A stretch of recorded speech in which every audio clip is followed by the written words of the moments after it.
Entonces, en este apartado, de 7:30 a 8, dentro del programa Construir, habíamos dejado un tiempo, media hora o así, para preguntas que queréis hacer sobre práctica personal, sobre meditación, y en la medida que sepamos, pues os intentaremos comentar y orientar. Pero es una de las sugerencias que nos hicieron en el anterior congreso y hemos tomado el guante con gusto. Héctor tiene también una serie de preguntas que se han ido recibiendo por parte de vosotros antes del congreso y que las utilizaríamos, como hemos hecho esta mañana con Jesús, cuando ha sido su sección de preguntas metodológicas, si no hay preguntas de la sala. Entonces, como queráis, como os parezca mejor. ¿De acuerdo? ¿Empezamos? Sí, perfecto. Hola. Yo quería saber vuestra opinión sobre el tema de cuando meditas, intentar evitar el parpadeo, incluso tener los ojos semiabiertos, porque en algunas tradiciones budistas insisten mucho sobre eso, ¿no? Y hacen el paralelismo con los bebés, que siempre tienen los ojos que no parpadean, ¿no? Con ese momento presente. Quería saber vuestra opinión sobre este tema. Sí. Realmente mindfulness no entra sobre eso. Da la opción de que sea abierto, cerrados los ojos, etcétera. En las tradiciones también depende, ¿no? Normalmente, si las meditaciones, que hay tres tipos, son generativas, donde se suele hacer visualización, generalmente es mucho más fácil con los ojos cerrados. También en las atencionales, sobre todo inicialmente, es más fácil con los ojos cerrados porque no hay estímulos externos. En las tradiciones, por ejemplo, el Zen sí que depende de escuelas también y de maestros, se hace con los ojos abiertos, pero se intenta no parpadear, porque distrae, ¿no? Normalmente es ojos semicerrados como los que tengo yo ahora, ¿no? Que puedo ver, depende también de la tradición Soto lo hace hacia la pared, entonces sobre el fondo de la pared hace que no parpadees. El tener 30 minutos o la duración estándar de una práctica de meditación, los ojos abiertos, te va a obligar a parpadear por causa fisiológica, no puedes evitar eso. Entonces, depende. Es decir, por muy concentrado que estés, con ojos abiertos vas a tender a parpadear, por eso se suele recomendar semiabiertos. Pero esto es muy personal. Bueno, pues la primera pregunta que tenemos es de un profesor que dice: comencé practicando mindfulness en mi centro escolar, haciendo pequeños ejercicios con mis alumnos. Poco a poco vi que también sería útil para mí mismo, pero no sé muy bien cómo comenzar la práctica personal y qué se recomienda para iniciarse en la meditación. Si hablamos de mindfulness, la recomendación, ya sabéis que es recibir algún tipo de formación estándar, de 6, 8, 10 semanas, mindfulness-based interventions o más estructuradas. Si uno va a hacerlo solo, puede hacerlo con libros, con audios, etcétera. Normalmente las prácticas que se suelen utilizar pues son mindfulness en la respiración, body scan, etcétera. La más sencilla de todas y la que seguramente más se recomienda al principio es contar respiraciones, ¿no? En la expiración 1, siguiente expiración 2, etcétera, porque el punto de anclaje es muy evidente, con lo cual uno nota perfectamente cuando se ha ido la atención. En, digamos, la mindfulness en la respiración estándar, el anclaje es la sensación física de la respiración, no la visualización de la nariz, como se suele hacer inicialmente, casi porque es inevitable, El anclaje sería la sensación física, pero es un punto de anclaje más sutil, ¿no? Y entonces a veces la gente no sabe si está o no está con la atención puesta ahí. También cuando se está muy agitado, aunque se lleve tiempo practicando, de nuevo, una mindfulness en la respiración contando suele ser una buena técnica. Fijaos que en algunas tradiciones contemplativas, contar respiraciones es una práctica que se hace durante 2 años, 3 años. Cuando se haya estabilizado la práctica y uno puede estar periodos de 30 a 40 minutos sin irse, sin cantearse, que la atención no se va, entonces se pasa a otro tipo de prácticas. Hola, buenas tardes, muchas gracias por estar aquí. Y bueno, mi pregunta va un poco destinada a la práctica en centros educativos. Veo que aquí es más que nada a la práctica personal, pero bueno, la podemos extrapolar. Es un poco el tema de usar la música. Entendemos que la práctica es en el silencio, ¿no? Y observar y escuchar todas las sensaciones, tanto internas como externas. Pero la música, de algún modo, ayuda a los chavales, sobre todo, ¿no? Entonces, quería ver un poco vuestra opinión al respecto. Ya sabes que en mindfulness estrictamente no se utilizan ese tipo de elementos externos, no se suele hacer práctica de atención a los sonidos, porque los sonidos son como los pensamientos, ¿no? Esa traslación de atención a los sonidos para luego pasar a los pensamientos es clásica. Pero cuando se está trabajando con chavales pequeños, etcétera, la música puede ser una ayuda muy útil, sí, ¿no? El mensaje sería que mindfulness no es relajación, hemos comentado que es uno de los mitos clave. Muchas veces se utiliza una música relajante externa, pero el objetivo sería alcanzar la relajación. Con los chavales no habría problema, pero a partir de quizás 10, 12 años, y por supuesto con adultos o con profesores, utilizar la música como anclaje puede ser un sustituto, ¿no? Eso no va a modificar el funcionamiento de la mente, que sí que modifica mindfulness. Otro tema sería cuando se utilizan mantras, por ejemplo, ¿no? Los mantras, en algunas tradiciones contemplativas, es el propio meditador quien lo realiza y tiene una finalidad muy concreta, que sería sustituir el diálogo interno para, de alguna forma, posteriormente quitarlo y experimentar esa sensación, ¿eh? Sería una forma de meditación deconstructiva que lo que hace es sustituir el diálogo interno. Y sabéis que la clave de estar en el estado de mindfulness es la ausencia del diálogo interno. Ahí sabéis que estáis en mindfulness y secundariamente va a haber una mayor percepción de todo lo sensorial. A nivel visual va a haber una tridimensionalidad, una claridad de los objetos increíble, vais a percibir los olores, vais a notar los sonidos geolocalizados, no como si estuviesen en el oído, y el estado emocional es de ecuanimidad, no está uno ni atrapado ni deseando que desaparezca lo que está ocurriendo, ¿no? Entonces, veis que esa sería un poco la idea. Hola, yo quería... yo soy un aprendiz de prácticas meditativas en la corriente esta de Vedanta Advaita. Llevo muy poco tiempo, un año así, pero bueno, yo me voy encontrando mejor, pero hay unos aspectos que, digamos, ese enfoque va muy dirigido hacia la no dualidad. Sí, sí. Entonces yo quería preguntar si en otros enfoques también se tiende a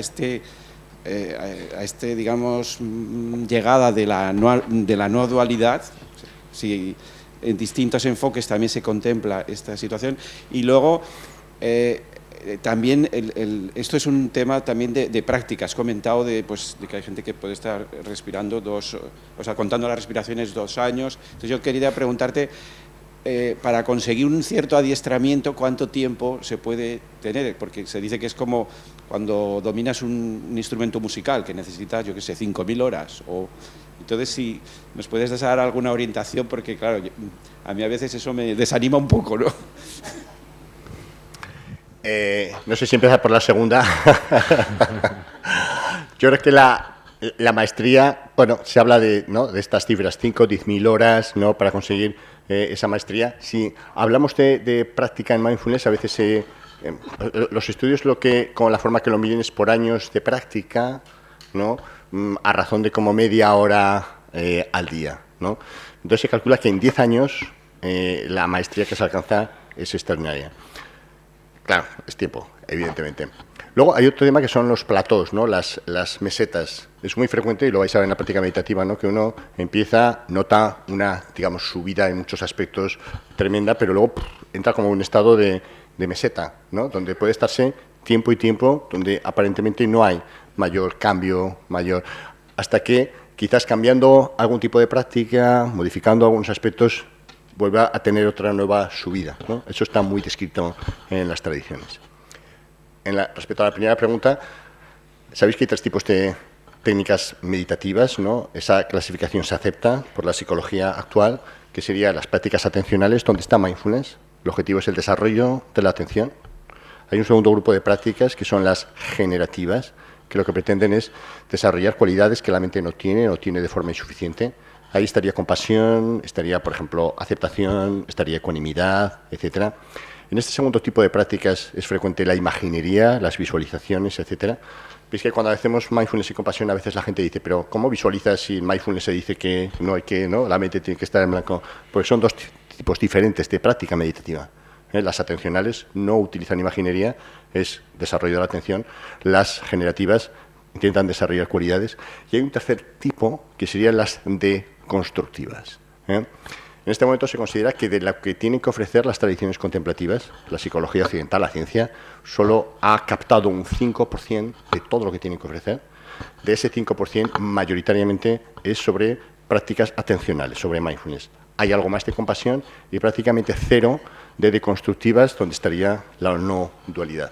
Creo que hay un artículo en este momento escrito, a nosotros es un tema que nos interesa especialmente. Entonces, la deconstrucción en las tradiciones contemplativas principal es la deconstrucción del yo. La deconstrucción del yo llevaría a la no dualidad, ¿no? Y en la mayor parte de las tradiciones se considera el estadio más avanzado. Entonces, depende de escuelas.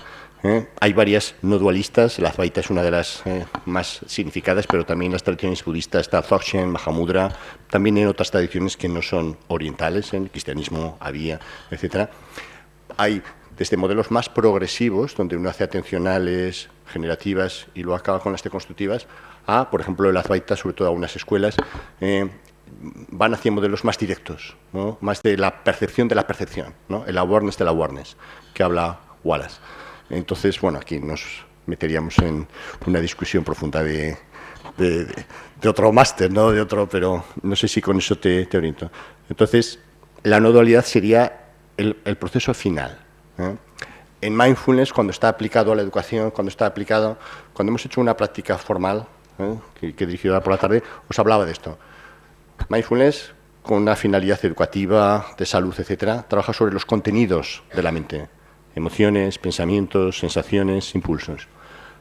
Con la práctica, si estáis los 10 años, han desaparecido prácticamente los contenidos en la práctica formal y uno trabaja sobre el continente, sobre la mente como tal. Y entonces ahí empiezan las tradiciones espirituales. Si seguís practicando, nosotros insistimos mucho en este tipo de aspectos, porque si seguís practicando vais a llegar a conectar con esto. Claro, a veces el paciente o el alumno practica más que el profesor y tiene este tipo de experiencias y son confundidas a veces con casos psicóticos. Yo he tenido alguna experiencia de ese tipo, que me han mandado a alguna persona meditadora, un instructor, pensando que tenía síntomas psicóticos. No, tenía experiencias de meditación, de llevar tiempo meditando, ¿no? Entonces ya veis que tener la perspectiva de todo el proceso es importante. ¿Más comentarios? Esa pregunta era panota, no de principiante. Escribe una profesora que nos dice: dedico todos los días 10-15 minutos a sentarme y practicar, pero me doy cuenta de que a lo largo del día vuelvo a estar estresado y corriendo de un lado para otro o haciendo cosas en piloto automático. ¿Cómo puedo fortalecer la práctica informal durante la vida cotidiana y estar más presente en el día a día? No sé cuál es vuestra experiencia. Esto es una queja, una experiencia muy frecuente, ¿no? Yo esto le llamo, y lo suelo comentar en los cursos que doy, ¿no? Es lo que ocurría en la mitología griega, ¿no? Con Penélope. ¿Os acordáis, no? Que por el día tejía el vestido, ¿no? Porque le obligaban, pero por la noche destejía para estar siempre en el mismo proceso. Con la práctica formal e informal puede ocurrir lo mismo. Si dais solamente importancia a la práctica formal, mientras estáis meditando, efectivamente, sois muy capaces de poder daros cuenta de los procesos mentales, de los pensamientos, etcétera, etcétera. Pero el principal cambio que produce mindfulness es el desarrollo de la aceptación. La aceptación sería la ausencia de expectativas. Si tuvieseis máxima aceptación, nulas expectativas, la mente no generaría ni un pensamiento. El problema para mucha gente es que hace práctica formal, mucha o poca, pero durante el resto del día, durante la práctica informal, sigue estando en modo hacer, sigue queriendo cosas, sigue buscando cosas. Y entonces el proceso nunca se acaba. Es decir, desarrollar la aceptación, nosotros por eso tenemos cursos exclusivamente de aceptación, que se puede desarrollar meditando, pero también con técnicas psicoeducativas, ¿no? Hay un módulo en la terapia dialéctico-conductual que es aceptación radical, donde se desarrolla todo eso. Permite que durante la práctica informal, durante el día a día, tengas menos deseos, no busques tantas cosas. Si es así, la práctica formal surge de forma espontánea el silencio, la disminución de pensamientos y contenidos mentales, porque no estás continuamente buscando. Entonces, ese es un proceso muy frecuente. A muchos meditadores les pasa. Si os dedicáis solo a la práctica formal, no es suficiente. O desarrolléis la aceptación o va a ser complicado que paséis de un cierto nivel. Hola. Yo quería preguntaros qué ocurre en el cerebro de las personas que empiezan a meditar y además están medicadas, que es el caso de muchas personas que empiezan con mindfulness, no sé, por ejemplo, antidepresivos, antipsicóticos. O sea, ¿qué ocurren los mismos cambios cuando hay esa medicación? Si están medicados con antipsicóticos, me preguntas. Sí, exactamente. Mindfulness se utiliza en diferentes enfermedades, también se utiliza en psicosis. Realmente, en psicosis se utiliza sobre todo para un mejor afrontamiento de las alucinaciones auditivas. Es la principal indicación que hay en este momento, ¿no? Pensad que un psicótico no es muy diferente de nosotros, porque él tiene alucinaciones auditivas y nosotros tenemos diálogo interno continuo. No es muy diferente. El manejo que tendríamos que hacer nosotros con el diálogo interno es el que se aprende a hacer con la psicosis. Los cambios que se producen son en todos similares. Sobre todo lo que inicialmente ocurre es mayores conexiones entre el lóbulo frontal y amígdala cerebral, de manera que las emociones se regulan mucho más fácilmente. Se desarrollan áreas que tienen que ver con la propiocepción, ¿no? Sabéis que los mecanismos de mindfulness son aumento de la atención, pero la atención al cuerpo, es decir, desarrollo de la conciencia corporal. Eso produce una mejor regulación de las emociones, lo que sería la actuación sobre la amígdala cerebral. Y el cuarto y último aspecto sería la deconstrucción del yo, una nueva percepción del yo, ¿no? Aunque los pacientes tomen medicación, muchos de esos procesos ocurren igual, ¿no? Lo que pasa es que normalmente es más lento porque interfiere en ese desarrollo. Pero cuando se utiliza con este tipo de pacientes no se le puede quitar la medicación, ¿no? Y además la meditación no está exenta de efectos adversos, sobre todo en personas que son muy vulnerables, ¿no? En psicóticos la técnica de mindfulness se modifica. Las prácticas son en grupos más reducidos, mucho más directivas, más cortas, etcétera, etcétera. Pero los cambios a nivel cerebral no son muy diferentes. Voy con otra. Vamos alternando. También nos dicen... sí. La filosofía de mindfulness me interesa mucho, la conocí hace años, intermitentemente voy a cursos, leo sobre ello, realizo alguna práctica. A lo largo del día me paro y respiro si lo necesito, pero nunca he logrado realizar la práctica formal sistemáticamente. ¿Cómo facilitar el ser constante con la práctica? Sí, esta es la pregunta del millón, ¿no? Realmente no hay... Hay diferentes razones, ¿no? También en la práctica formal que hemos estado haciendo antes de la sesión de Julieta, nos pregunta, ¿por qué hacemos lo que hacemos? Los seres humanos hacemos las cosas porque buscamos compulsivamente lo que nos gusta y evitamos compulsivamente lo que no nos gusta, ¿no? Para que mindfulness y cualquier otra actividad encaje y se mantenga en el tiempo, tendría que estar dentro de lo que son nuestros valores, nuestro sentido de la vida. Nosotros en los cursos que hacemos de mindfulness incluimos sistemáticamente, cosa que por ejemplo MBSR o MBCT no hacen, valores, sentido de la vida. Eso es un aspecto muy desarrollado en ACT, en aceptación y compromiso, ¿no? Y si uno conecta realmente con lo que son sus valores y tiene claro qué es lo que quiere hacer en la vida, y mindfulness entra allí, hay un impulso, una motivación importante para mantenerlo, porque cualquier cambio de estilo de vida lógicamente cuesta. Entonces, uno de los temas sería conseguir conectar mindfulness con nuestros valores. Otro de los aspectos importantes es lo que en las tradiciones contemplativas se llama la sangha, es decir, tener un grupo donde uno pueda ir a practicar de forma regular. Eso facilita mucho.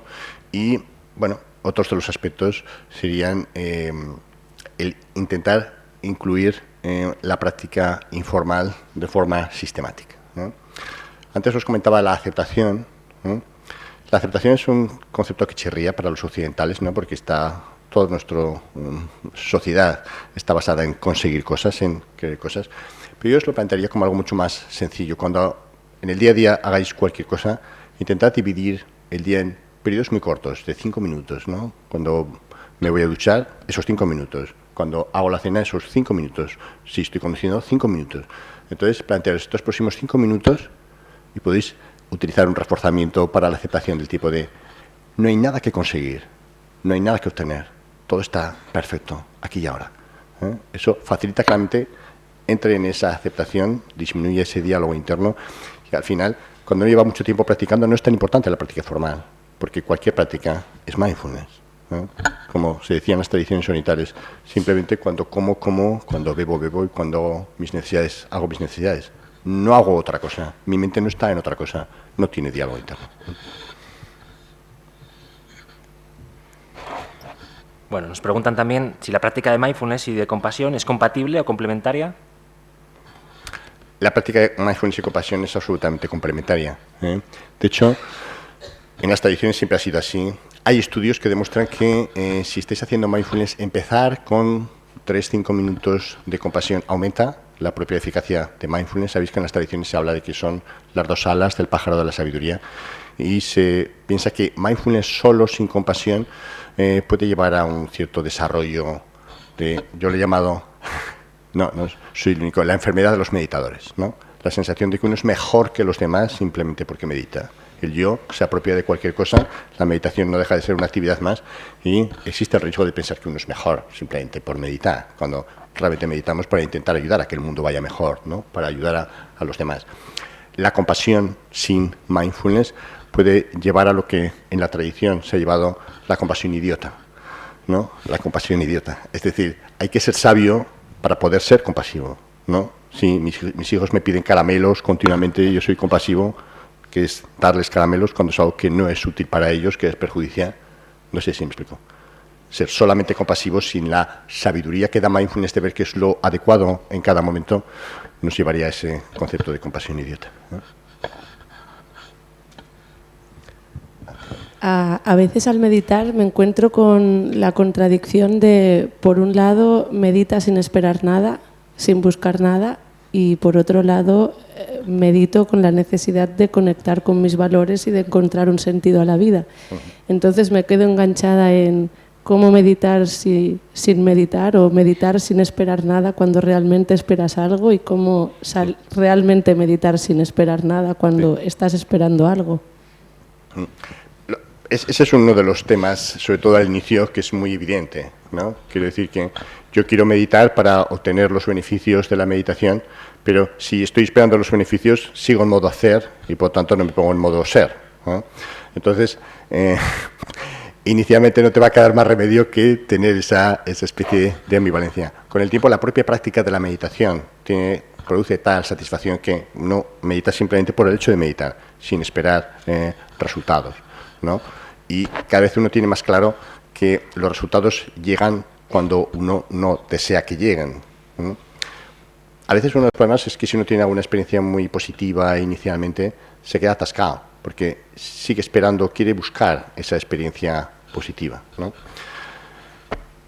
¿Sabéis la famosa parábola, ¿no?, del estudiante de artes marciales? Es un clásico, pero yo creo que resume perfectamente el tema. No sé, la conocéis, ¿no?